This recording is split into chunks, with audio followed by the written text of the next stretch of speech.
A very warm welcome, friends. Welcome to this all new vlog, 3 minutes vocab, where we will be adding 3 new words to our functional and recognitional vocabulary. Functional vocabulary can be considered to the part of words that we use while we speak or we write, and recognitional vocabulary can be considered to the part where we recall the meaning of the word after we see it.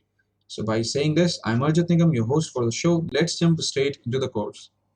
The first word is niche. You can see it's a noun. The meaning of this word is a position well suited to the person who occupies it. The pronunciation written in brown, it's niche. Yeah, it's niche. Don't say it Nike, niche. Oh, that's pretty odd.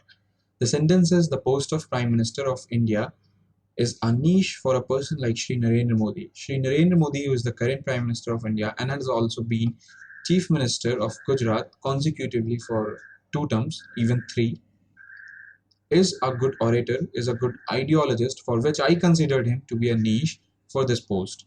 You may be different, yes. And other examples are being a cricketer or being a batsman can be considered a niche for a person like Mr. Sachin Tendulkar.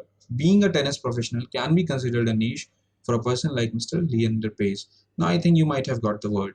Let's move on to the next one. It's cliche, not cliche. Don't say it that. I have written the pronunciation. Please watch it. Cliche, it's a noun, a remark that is made very often and is not interesting at all. You can see the pronunciation written in brown. It's cliche. The sentence is no one can achieve success more than decided by his destiny. Yeah, that's not true actually. This type of remarks can be considered to be cliche. Well, I am a uh, I strongly condemn this destiny, means I'm not a true believer of this destiny kind of thing. Yes, because if you put effort into something, you will achieve it, or your work will pay in some other form. But it's not true that if it's not written in your destiny, you can't achieve it. So this is type of remarks that are made very often, like some people say that they were not poor, they were not rich, they were poor, their conditions were not so good, and as soon as their child was born, their times improved, their conditions improved. That's all cliche again. Let's move on to the next word, which is bohemian. The pronunciation written in brown, please focus on that. Bohemian, I'm speaking it twice. Yes, bohemian, it's a noun.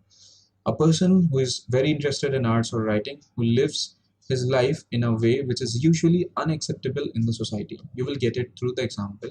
Raja Ravi Verma, a painter of 19th century, lived a bohemian lifestyle. Raja Ravi Verma was a painter of late 90s, 19, sorry, not 90s, 19th century, means 1870s, but and his basic work was inspired through these paintings of Hindu gods. He visited all over India and he wrote some mythological Hindu god stories in the form of paintings, such as from those which are carved out in Khajuraho, Ajanta, Ellora caves and all. But some of his habits were not good, which were not acceptable at that time and may not be acceptable during these times too.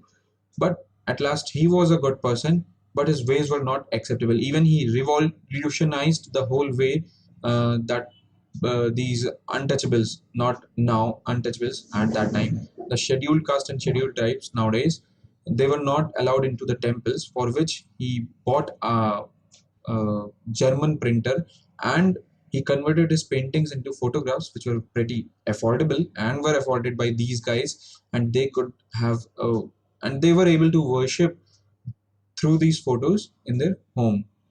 So that was pretty nice talking to you guys, and the first video concludes here.